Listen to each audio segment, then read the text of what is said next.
You know, upbeat. And Martha, maybe.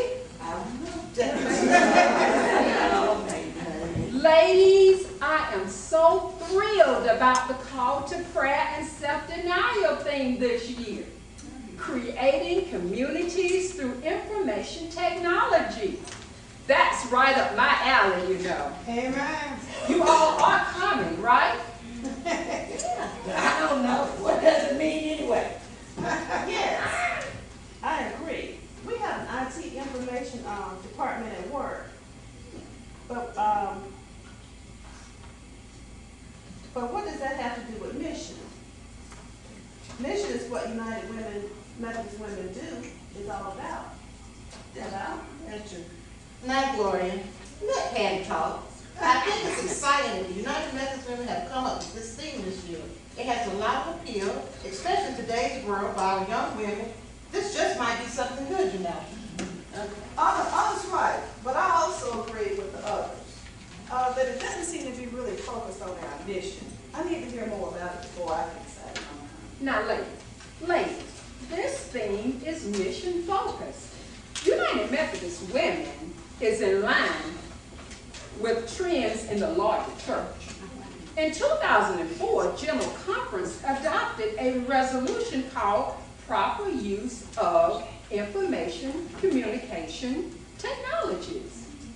It says our church is to affirm that the right to communicate and to access information is a basic human right, essential to human dignity and to a just and democratic society.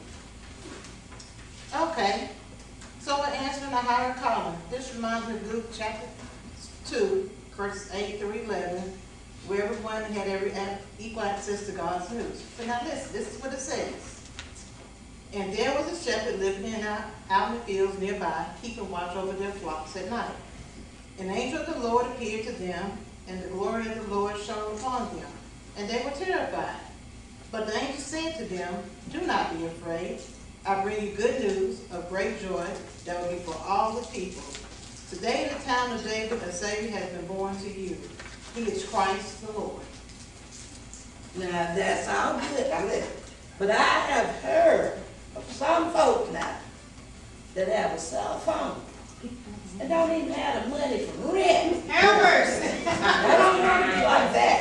Amen. Also, I understand that a lot of people watch some dirty movies on the internet too. Y'all know what I'm talking about.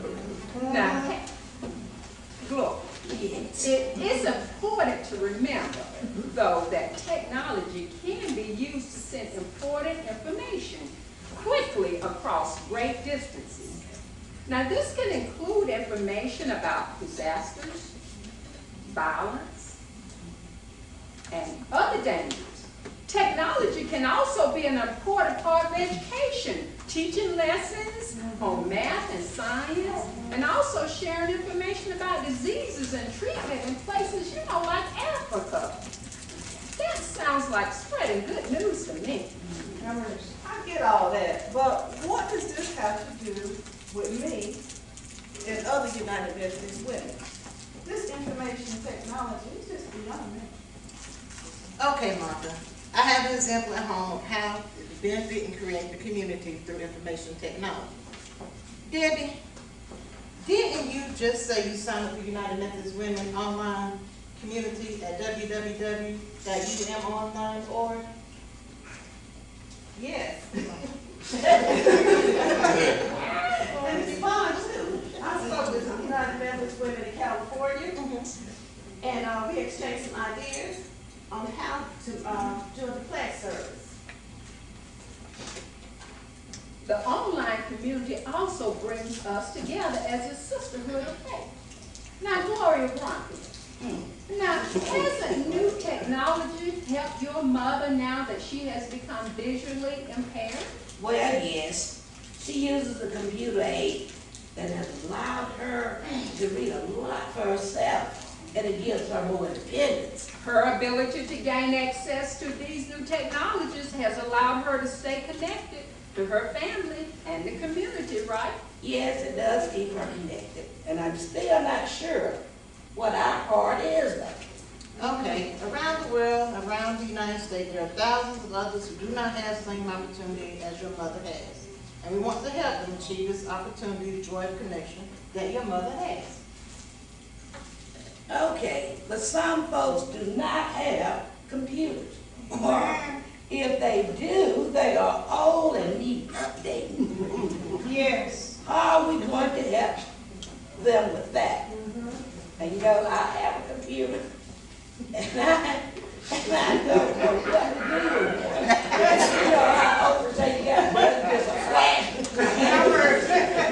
Well, depending on the need, our offering will help projects improve their information technology to meet today's standards. I think I understand it now. We're all in this together.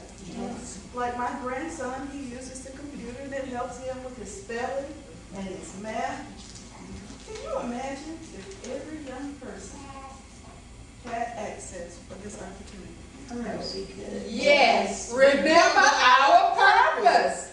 We are a supportive